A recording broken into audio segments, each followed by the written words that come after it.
Welcome back, lads, and lassies. My name is Josh, and we are here once again for another Kill la Kill. Last episode, some real twist happened. First of all, Harume disguised herself as like this helpless reporter guy who's like, we gotta fight for the people. Like the school's censoring all the papers. The school's using the students as an army, but it was all a front because that was Harume. And she's trying to get Ryuko back in Senketsu. It worked. Then she destroyed Senketsu. Like Harume, in 3 slices, just cut Senketsu to pieces. And Satsuki was there. She told Harume to leave. Harume did leave, and then Satsuki put a blanket over Ryuko and took Senketsu, took his pieces. She's going to incorporate him into like some of her best soldiers. And the teacher found Ryuko, and that's where the episode ended. Mako's going off to war. What does this mean? I don't know, but let's find out.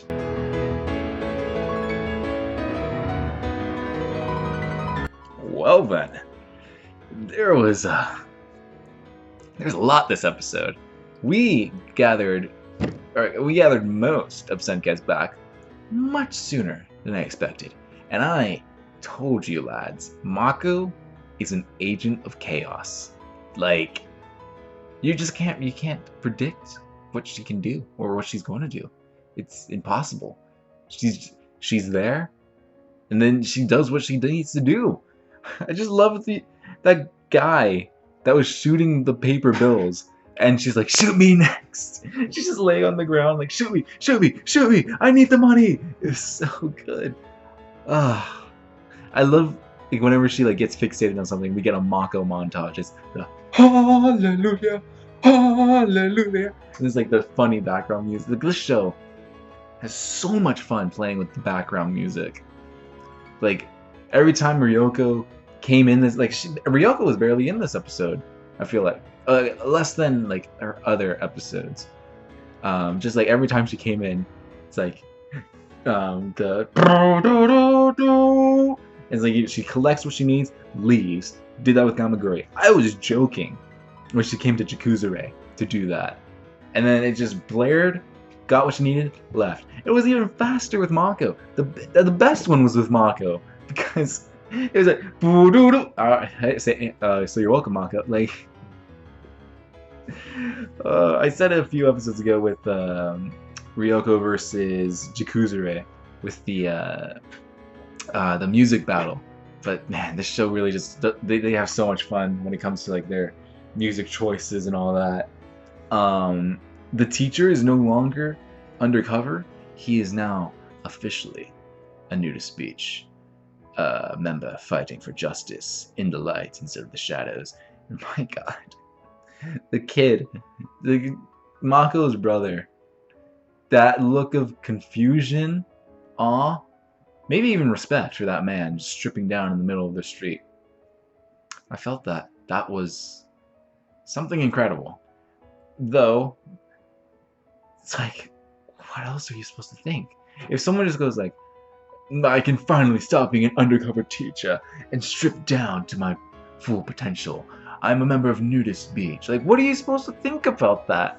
And then they just like drive up this awesome car and then leave. We didn't even see him after that. He was gone.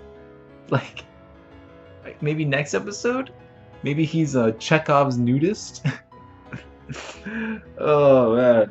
This show is just so crazy. Like, they try, like when, what's his name? Inumuta? No, wait. Inumura.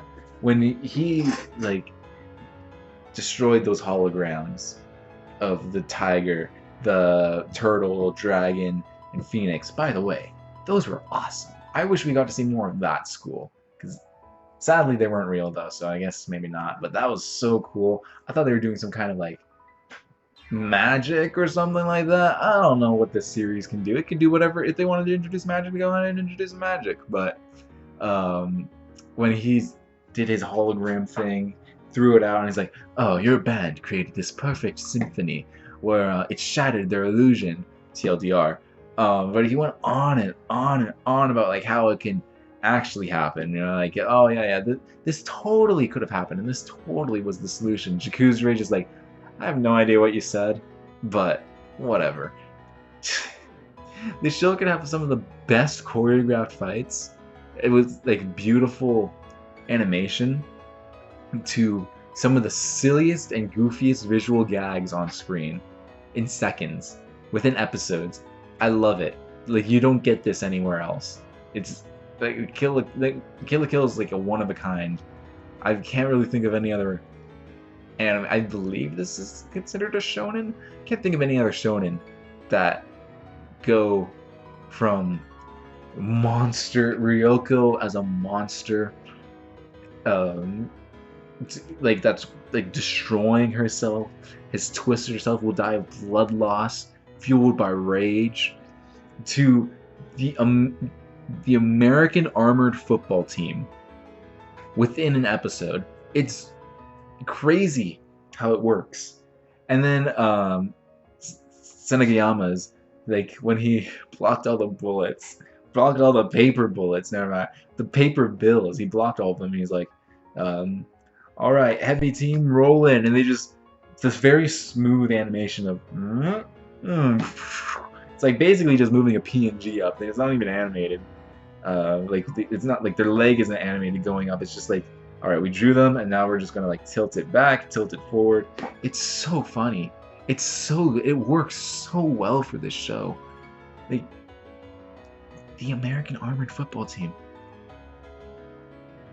What am I supposed to say to that? That's pure genius.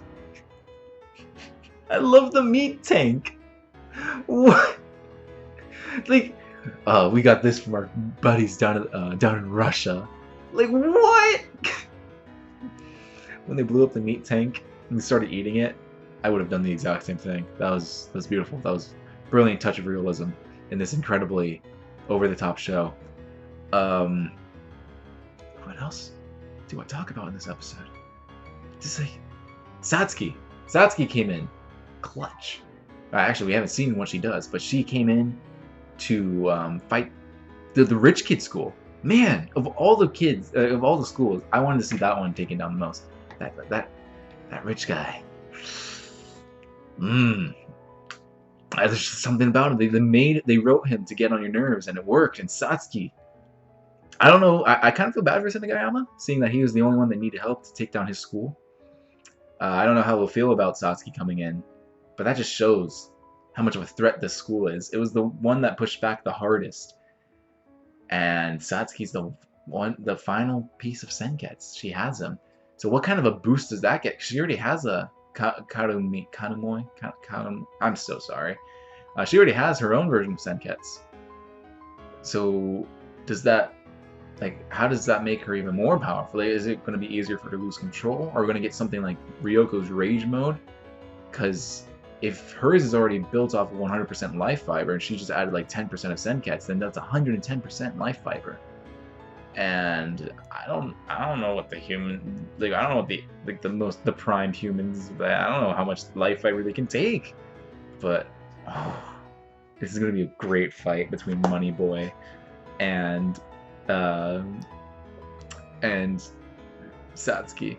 I was right about the nudist guy who just taking Ryuko to his house. Like, I mean, that was a given. That was a pretty easy thing to guess. But man, I'm just excited to see next episode.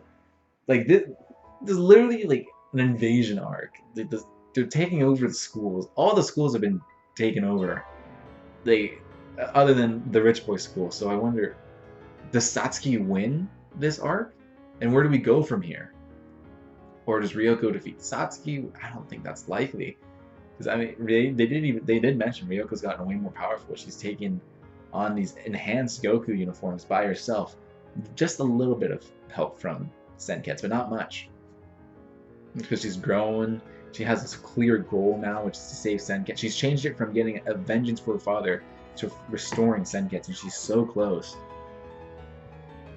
I wonder if she'll lose against Satsuki, but Satsuki respects her enough to give her the final piece of Senketsu, or something like that.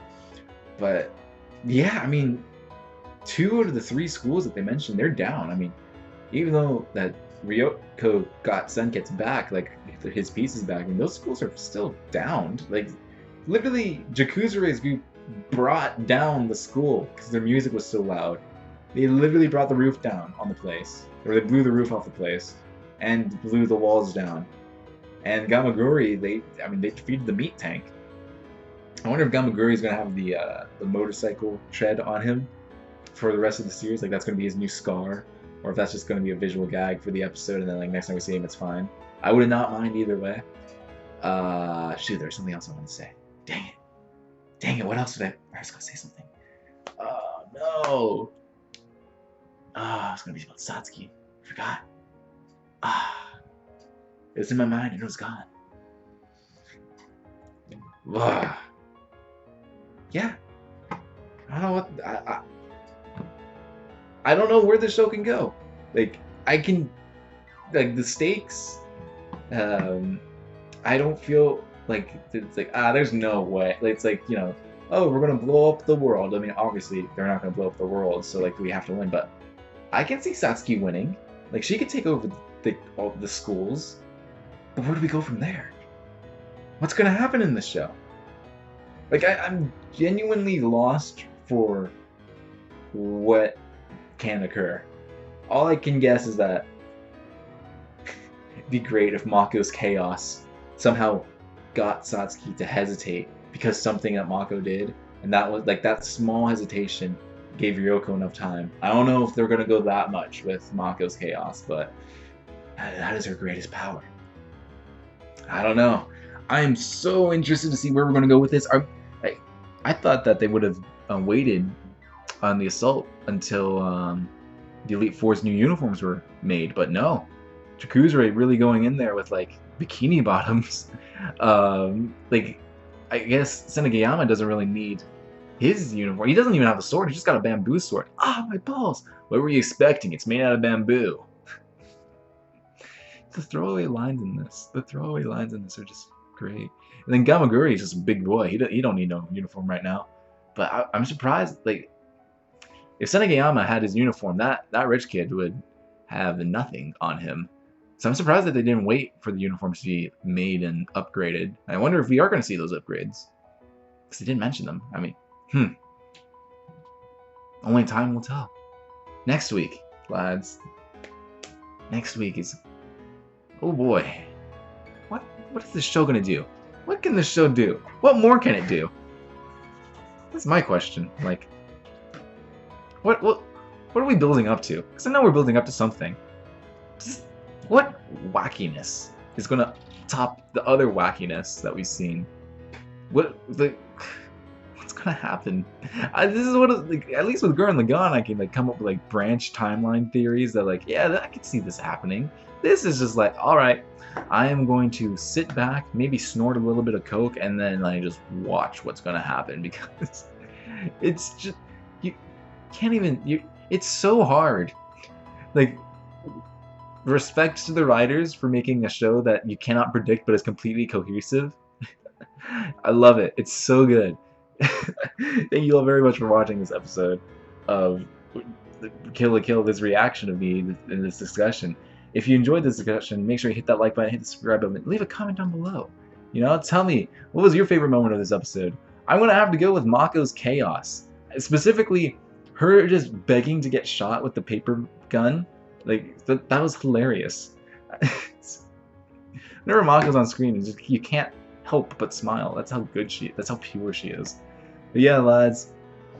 Yeah, really, see you next week for more Kill la Kill, and I'm excited to get into the next episode.